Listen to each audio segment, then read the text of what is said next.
Welcome to Floating Leaves Tea Podcast. This is your co-host, Noah. And today joining us, we have our fabulous host, Shoan. Hello. Hey, Shoan. Hi. So glad to be back. Me too. If you listen to the last podcast, we mentioned that we were just back from Taiwan trip, and so still feel pretty new back to Seattle. Still jet lag. This time the jet lag is really strong, and yet okay, just drowsy sometimes. Yeah. And we're going to continue with the previous theme, kind of drinking charcoal students tea. Still our teacher. Student of our charcoal big teacher. Call him little teacher. And today we are going to drink, well, I'll just put it this way, one of my favorite teas then from Taiwan, but have a very special place in my heart, Dongding, oolong. This trip was the first time that I went to Dongding. This is the first time that I visited Dongding, the place. It's really, really special place. Yeah, Yeah, and I then felt so happy. We'll talk a little bit more on that when we have Mr. Su's Dongding tea in, and then Noah can. I mean, you guys all probably heard about my experiences with Dongding Mountain, and Noah can tell you guys his experience is really fun. Yeah. Sounds good. And we are very looking forward to Mr. Su's Dongding coming in. We are going to do a Dongding blind tasting pretty soon with our internet customers. And very looking forward to that session.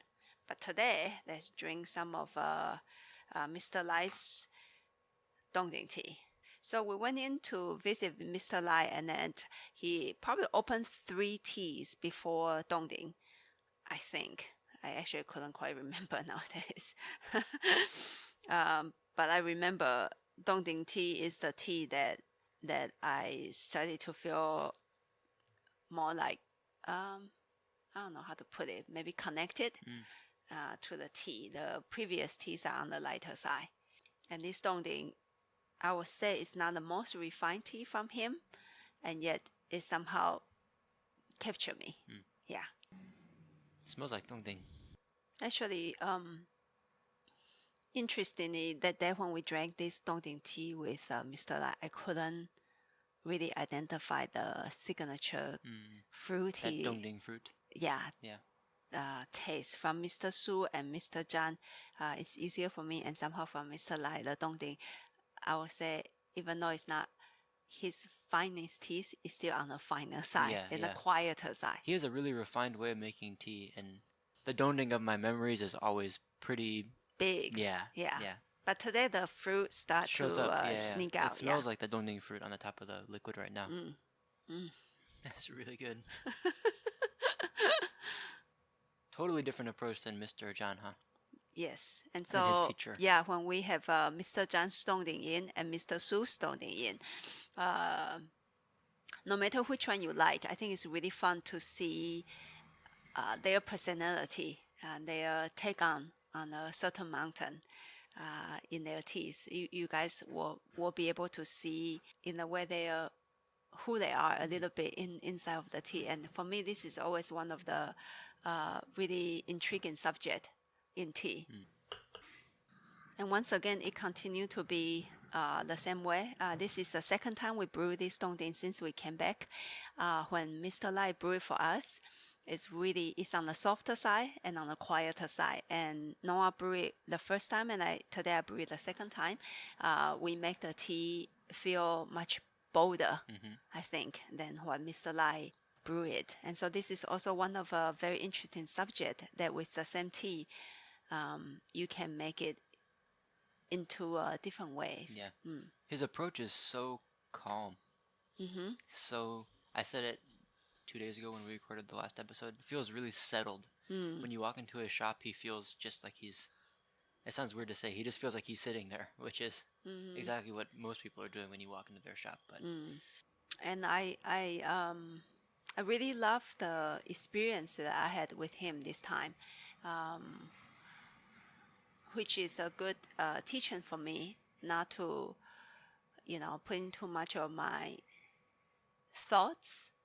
I mean, I should put in my thoughts, but I would say my judgment into a situation. As I mentioned earlier on, I had a little bit trouble with Mr. Lai with his teaching style.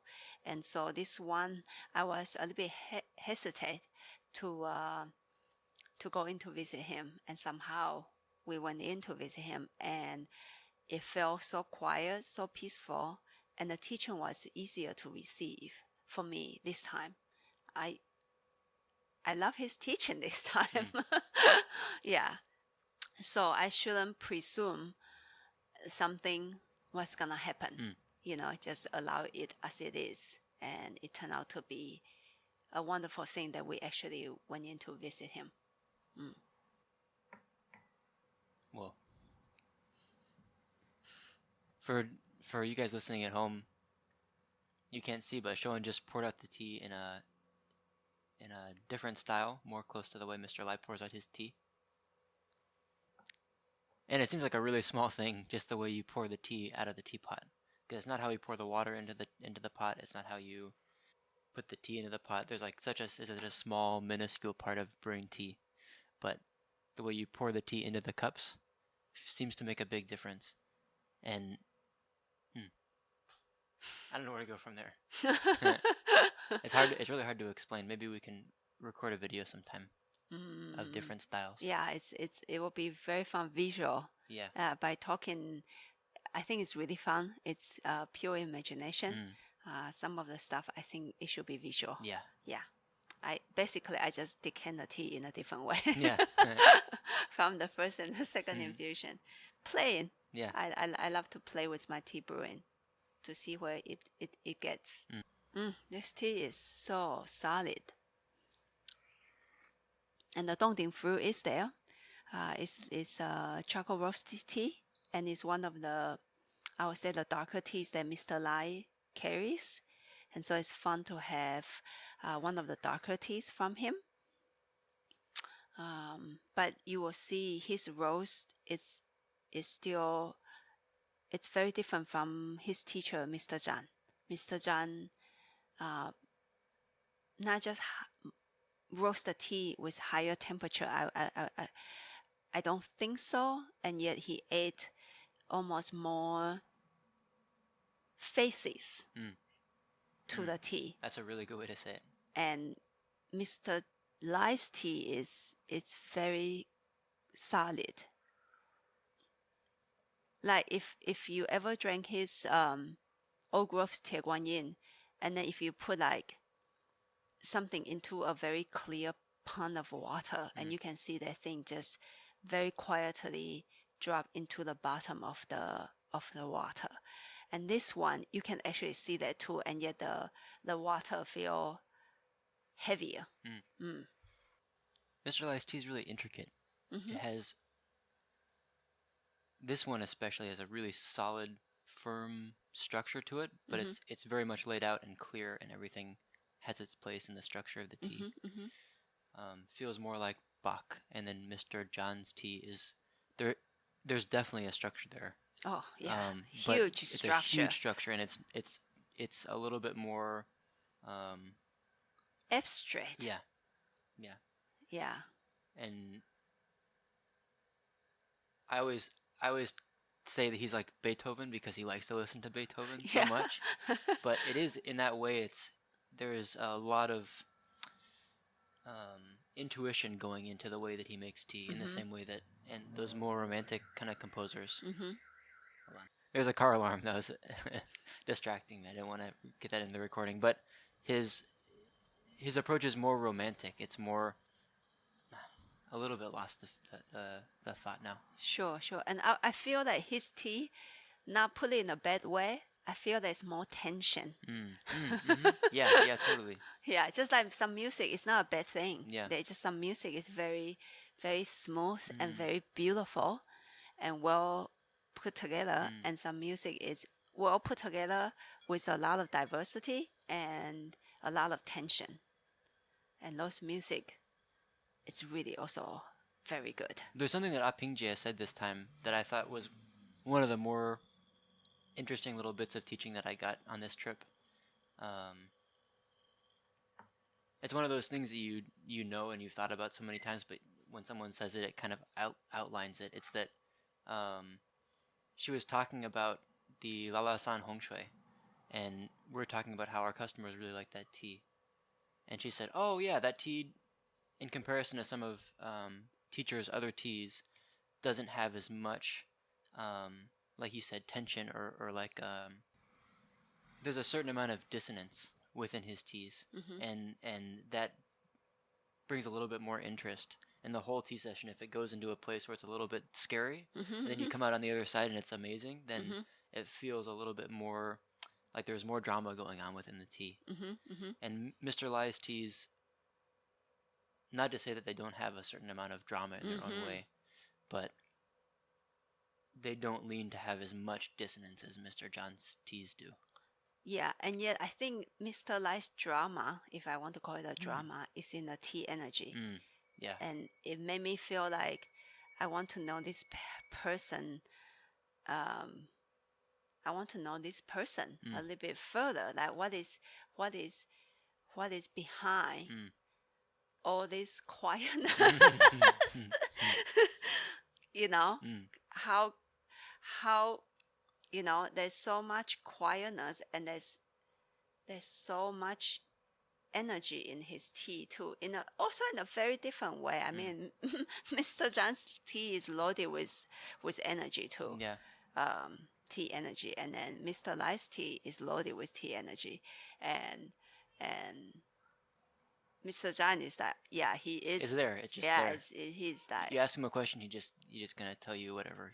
Yeah, blur out something so big, and then Mr. Lai also, in a way, blur out something so big. I mean, his teaching is really big too, but in a really quiet way, and he just sit there and say, "Oh wow, yes, that's really nice," and then sometimes Mr. John, well, I'll say 50% of Mr. John's teaching will be like, "Wow, that's really profound," and 50% of the time it will be like, "What did you just say?"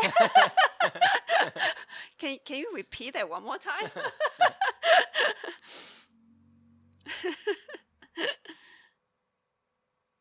I think my favorite thing ever like that he said, to at least so far, was when you smell the bottom of the cup of tea. That was my favorite thing. Because he's like, how do you detect what's going on in the bottom of the cup of tea? You smell and there's a fragrance. Like, you smell like a dog smelling his own pee. I love that. I thought that was so much fun.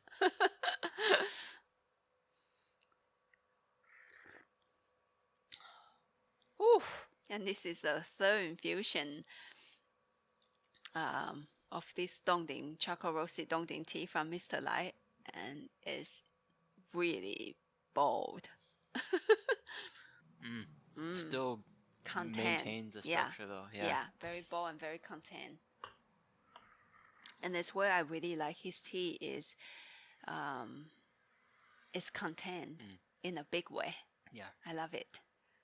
There's a drummer that I really like to listen to. I've seen him play in Seattle maybe 5 or 6 times now. His name is Brian Blade, and it feels like every time he hits a drum, like with every crash that he makes, he could have done more, but he didn't. He decided not to.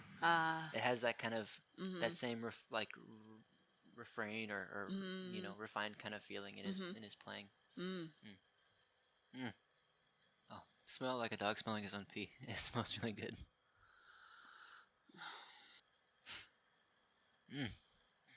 And maybe we'll do a session with recording session of this tea and Mr. Zhang's full roast charcoal roast Dongding, because they are more similar in the I guess the base base and the level, and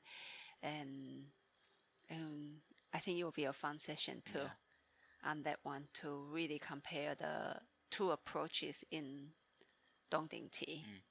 And please allow us a little bit time to name these teas. Yeah, sure. Still not sure what we're going to call this tea. Yeah. Charcoal roast 2. Charcoal dongding number 2. Little teacher. Yeah. Charcoal roast dongding. Yeah. Big teacher. Charcoal roast dongding. Yeah. Sounds a little bit silly though. Yeah. It's cute though.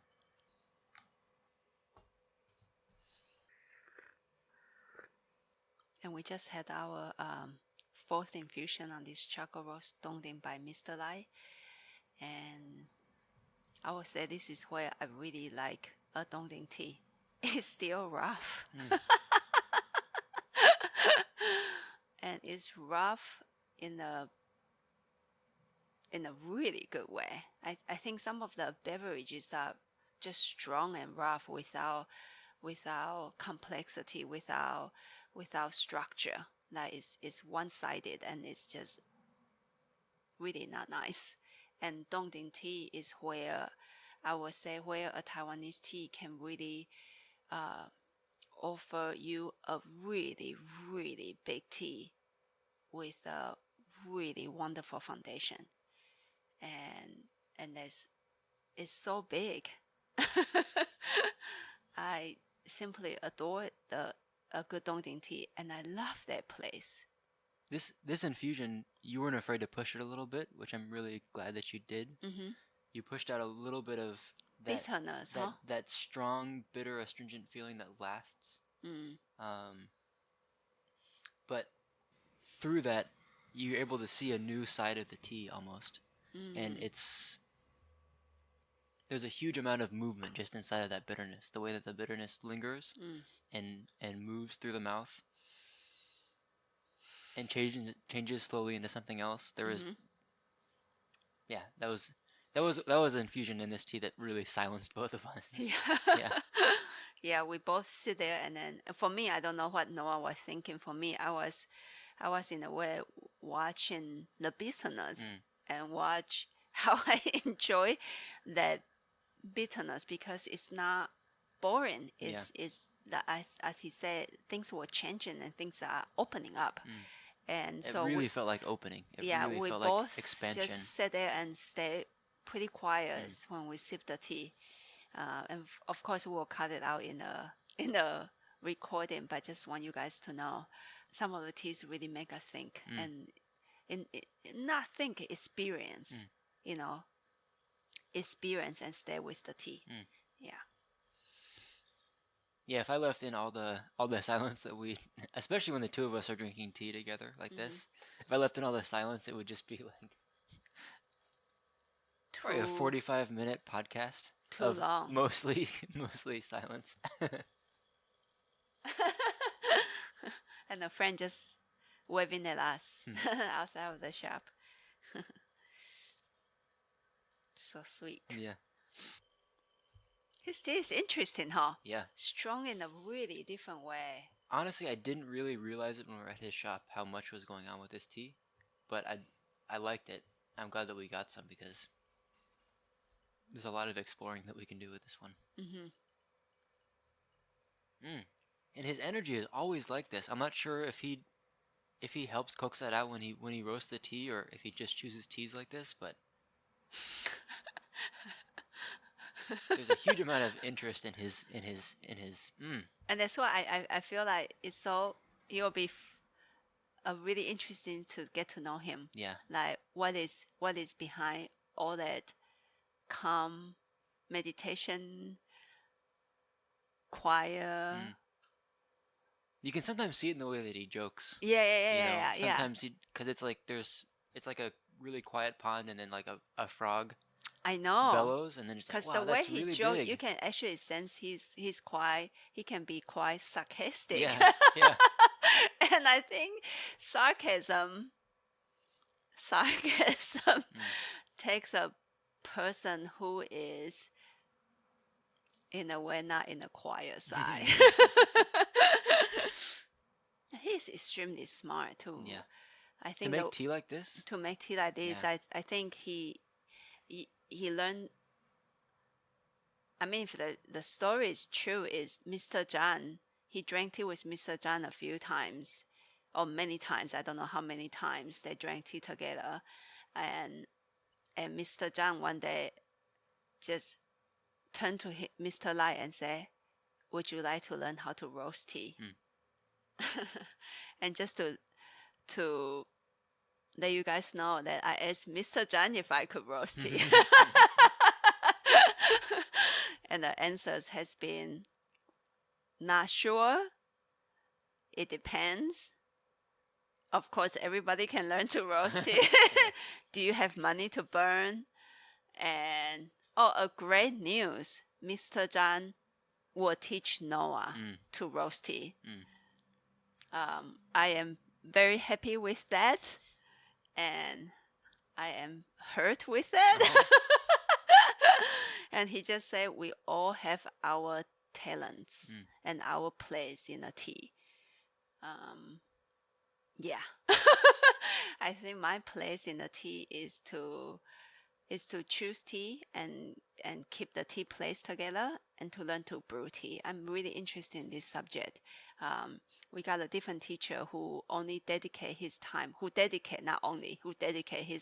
his time and energy in brewing a tea that is astounding. I mean, only until you get to taste his tea, you know how he can put magic into the tea broth. And in a way, I was more intrigued with that. And of course, I want to learn to roast tea too. And I would say I have wanted to learn to taste tea since day one that I got into this tea journey. So to have a little bit more clarity on the path is a really good thing. Try this one. Okay. Oof, that this fifth infusion, I brew it for a very long time, and the bitterness is there, but the route finally show up in a really clear way. How to move into your body. My God, that's so beautiful. Oh my goodness. Excuse me. Oh, it's really strong. It's really strong on the route, because I'm more like detecting the route, and it shows up in a really thin way, and this one was able to really just almost without any effort just push down into the stomach, like permeate the body. And so this tea just came back, and we are trying to get to know the tea. We got to know the tea for the first time with teacher Mr. Lai, and his way of tea brewing is very different, and who he is very different from us. And when we came back to brew this tea, it's just tea become bigger and almost a bit rougher. Not a little bit rougher, a little bit. It's Definitely rougher. yeah, it's definitely rougher than how Mr. Lai brewed the tea. And we are very excited to explore where more this tea can go and share with people here and elsewhere over the net. And so happy to be back. Yeah, it feels really good. Yeah, to drink. Life is good. Yeah. To live in a wonderful place and to drink such wonderful teas. Yeah, that's it. So we wish you a very happy tea drinking, and until next time, we'll see you on Monday. Happy tea drinking. Bye. Bye.